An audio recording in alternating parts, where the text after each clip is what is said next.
La mujer era considerada inferior e impura por naturaleza, y por ello se la marginaba de la vida de la Iglesia, la institución más importante en la sociedad medieval. El decreto de Graciano prohibía que las representantes del sexo débil, incluso las monjas, tuvieran contacto con cualquier objeto de culto y les negaba la capacidad de enseñar lo divino. Según Graciano, la mujer no podía ostentar ninguna autoridad, ya que debía someterse siempre a un hombre. Aún así, algunas mujeres hallaron una vía para experimentar plenamente su sentimiento religioso e incluso convertirse en guías y maestras a través de visiones, profecías o milagros. Una de las pocas mujeres que siguieron ese camino fue una noble alemana nacida en el 1098 que se llamaba Hildegarda de Bingen. Esta mujer tan valiente nació en Bermensheim en el seno de una familia noble. Fue la menor de 10 hermanos y, como era costumbre en muchas familias de la época, fue entregada a la iglesia desde muy joven.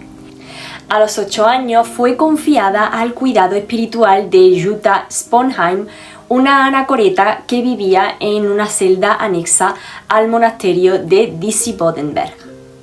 En ese espacio de recogimiento y de estudio, Hildegarda fue cuando comenzó a cultivar una vida profundamente espiritual y contemplativa. En aquella época hubo como un auge de vivir una vida espiritual y muchos hombres y mujeres empezaron a renunciar a una vida de matrimonio para poder irse a sitios recónditos y buscar esta vida más espiritual con uno mismo. La Sibila del Rin, que era tal y como se la conocía, tomó los hábitos en el 1112 y vivió una infancia y adolescencia muy austera, encomendada a una vida de trabajo, de rezo, de moderación y de silencio, en la que hablar de más estaba absolutamente prohibido.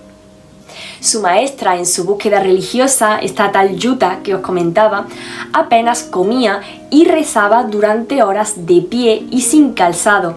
Además, se privaba también de dormir y se infringía heridas a ella misma y vestía con cilicio y cadenas, lo cual provocaba la muerte de muchos religiosos en aquella época. De esta manera, su cuidadora espiritual, Jutta, murió a los 44 años. Cuando Jutta murió, el resto de las hermanas eligieron a Hildegarda como su abadesa. Ahí ella ya tenía unos 38 años y fue cuando comenzó a tener las visiones. Estas visiones no eran sueños ni eran delirios. Para Hildegarda eran experiencias vívidas que ocurrían cuando estaba totalmente consciente, despierta, en plena conciencia. Ella siempre decía que no escuchaba con los oídos del cuerpo ni veía con los ojos de la carne, sino con los sentidos del alma. Durante años mantuvo en secreto estas experiencias místicas hasta que en 1141, a los 42 años, sintió el mandato divino de escribir todo lo que veía y oía. Esta visión fue diferente porque en esa visión se le decía en concreto que tenía que contar todo lo que veía, si no sufriría padecimientos. Pero haciendo caso omiso a esta visión, Hildegarda, teniendo miedo de lo que le podría suceder si se lo contaba a alguien, lo ocultó y cayó gravemente enferma. Sin embargo, con miedo de que las visiones vinieran del propio demonio, le habló de ellas a un monje de su confianza llamado Volmar, que fue su maestro, secretario y un gran amigo. Así los dos cayeron en la cuenta de que esas visiones no venían de ningún otro ser más que de Dios. Finalmente, como se dice que ella misma nunca aprendió a escribir, cosa que no sé si es del todo cierta, pero eso es lo que se comenta, Volmar se encargó de transcribir en latín las visiones de Hildegarda.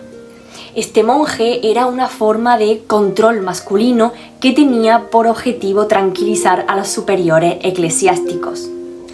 En los 3 o 4 años siguientes dictó su libro titulado Scivias, que se traduciría por Conoce los caminos del Señor, y era una obra compuesta de 26 visiones cosmológicas relativas al Apocalipsis, acompañadas también de comentarios teológicos y alabanzas inspiradas en el Cantar de los Cantares. Ahí, en ese libro, Hildegarda describe con gran detalle cosmologías, el macrocosmos y el microcosmos, teologías y símbolos profundamente enraizados en su experiencia espiritual. Lo más impresionante es que, además del texto, incluyó también ilustraciones que ella misma dirigió y que representaban sus visiones. Pero aparte de ser una mujer tan inspiradora como lo fue, nos viene también una pregunta, y es que ¿de dónde venían esas visiones? Ella simplemente decía que parecía oír y ver aquello que no se puede ni ver ni escuchar por algún motivo, por lo que se hablaba de sentidos interiores y que esta enseñanza o visión se adhería a su propia alma como una especie de, llamámosle, intuición. De hecho, una referencia a esto lo encontramos en esta ilustración, donde se ven esos tentáculos que se posan en su cabeza y que representa esas visiones que se adhieren a ella. No se sabía si lo que Hildegarda tuviera que decir iba a provocar algún impacto en la Iglesia debido a la concepción de la mujer en aquella época. Sin embargo, algunos monjes pensaban que contar con alguna visionaria en el monasterio podía favorecer el incremento de monjas y de donativos. Así que finalmente el abad accedió y una vez Hildegarda hubo ya redactado sus primeros textos con la ayuda de Volmar, se los mostró al arzobispo de Maguncia. Las noticias de sus visiones llegaron hasta el Papa Eugenio III y este quiso comprobar si ella era una verdadera visionaria o no. El Papa, de hecho, fue el que ya le dio permiso para poder publicar este libro sobre sus visiones e incluso leyó algún fragmento en una asamblea religiosa. Pero claro, para quitar hierro al asunto, algunos estudiosos dicen que realmente Hildegarda podía escribir porque no eran sus palabras lo que contenían aquel libro, sino que eran visiones de Dios. Con lo cual se decía que el mérito no era directamente suyo, porque ella solamente era el vehículo a través del cual Dios se comunicaba. Una forma de quitarle mérito a la pobre mujer, pero ¿qué le vamos a hacer? Eran otros tiempos. Para aquel entonces el monasterio le venía ya bastante pequeño porque cada vez entraban más hermanas y la visionaria tenía que tener un gran espacio para ella y su espiritualidad. Así que en 1148 le llegaría otra visión importante. Recibió la orden de abandonar el monasterio con sus monjas. Una vez más, y al igual que en la primera visión, se resistió a marchar, pero no pudo hacerlo durante mucho tiempo. A los monjes no le hizo gracia que Hildegarda quisiera marcharse, porque de esta manera perderían mucho dinero. Alrededor de eso se sabe que hubo muchos conflictos, pero en mitad de todo Hildegarda pidió ayuda a la marquesa de Bonstade, que era madre de una de sus monjas, y también pidió ayuda al Papa, que le dio la autorización para abandonar el monasterio. Así que el traslado se hizo oficialmente en 1150. En ese tiempo, Hildegarda estuvo enseñando a sus monjas haciendo la construcción del segundo monasterio al otro lado del Rin y enfocada en sus tareas más espirituales.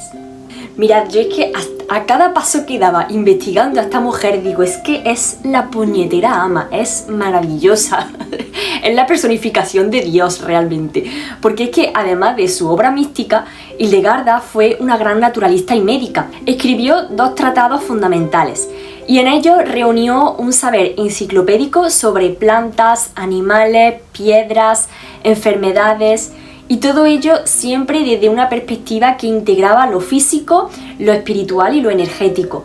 Y su visión del cuerpo humano no se limitaba a los humores o a la medicina empírica, sino que consideraba también las emociones, el alma y la conexión con lo divino.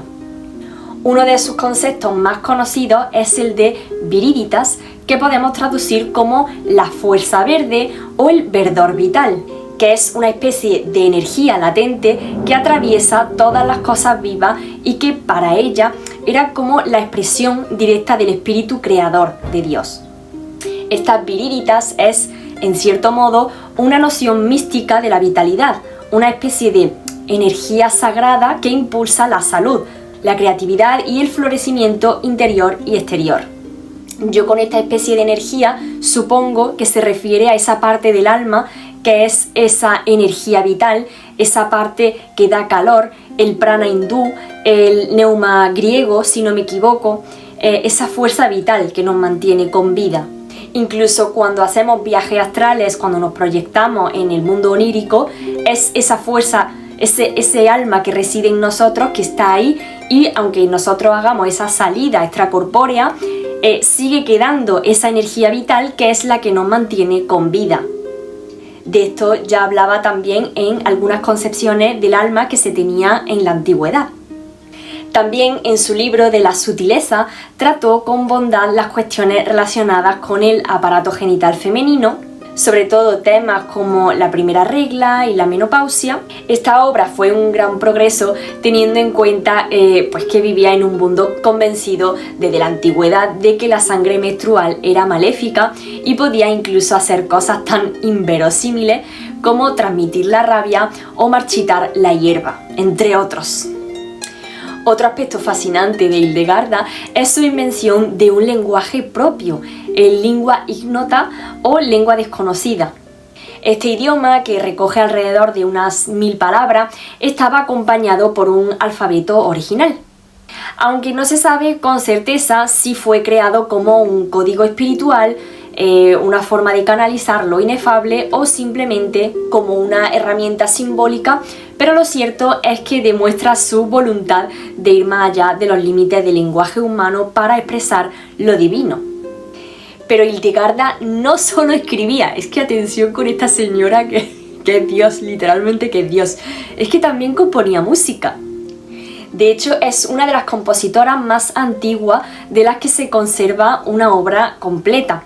Su colección más conocida es la Sinfonía de la Armonía de las Revelaciones Celestes, que era un conjunto de himnos y cantos litúrgicos que reflejaban su visión mística del cosmos.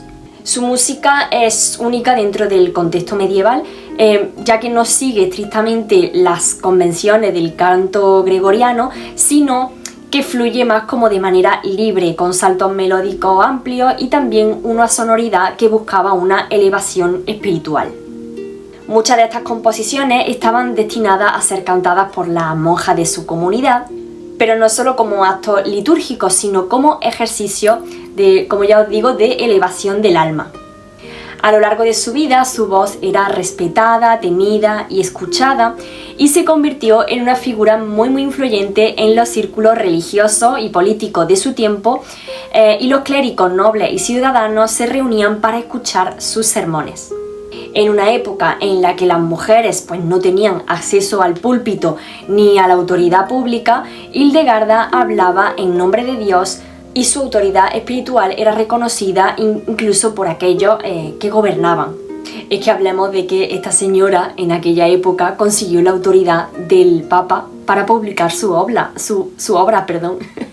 No sé ni hablar, pero es que esta mujer me deja sin habla, o sea, era maravillosa.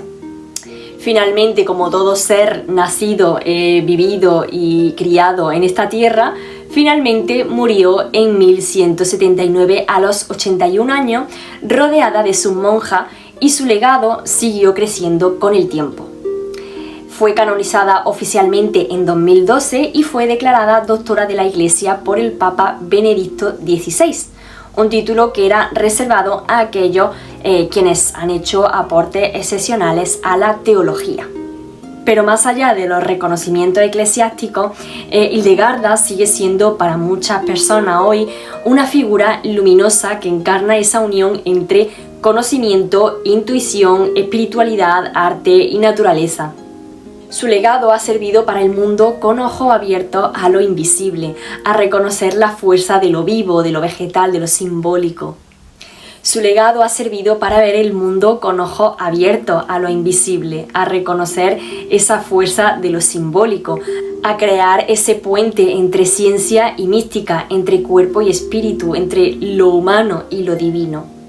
Hay que decir que Hildegarda fue rompedora total en su época y pudo romper además esos estándares por el hecho de que, aunque tuvo esa concepción de mística, nunca se la llegó a acusar de hereje, porque con todo el historial que tenía podía haber sido perfectamente acusada de hereje. Además también se ganó unos cuantos de enemigos a lo largo de su vida, pero sin embargo la creencia de que toda su inspiración era divina le dio una protección prácticamente total. Por lo tanto, mientras ella no cometiese un error de doctrina ni fuese herética, estaba a salvo. Que de hecho algo similar le ocurrió a Juana de Arco y me encantaría poder contaros muy pronto seguramente su historia por aquí.